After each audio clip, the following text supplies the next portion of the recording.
انا مش مطمنه يا فؤاد. مش مطمنه من ايه يا حبيبتي؟ فرح لما بتكنسل عليا بتبعت لي على الواتساب.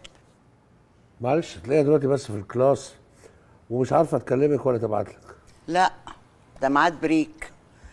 بقول لك ايه، قوم روح لها. اروح لها فين؟ ما تهدي شويه وتعالي كده. احنا فين ولا فين؟ انا جاي اكلمك على الكلام الغريب اللي جات البت قالته لي في النادي عن منار.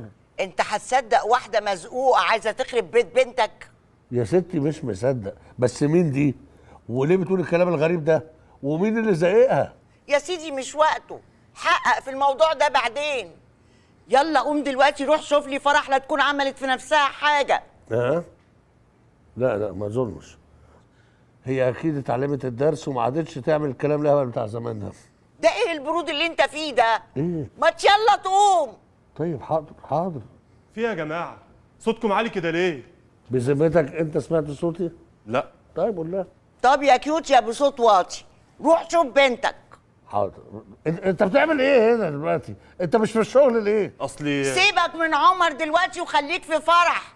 قوم يا فؤاد بدل ما اتجنن عليك. وده على اساس ان انت لسه ما اتجننتيش. خلاص حاضر هقوم، مع اني متاكد هضرب المشوار لغايه هناك وهروح الاقيها في الكلاس. هفتح دماغك. خلاص بقى قلنا. هي مالها فرح؟ حببت ايه تاني؟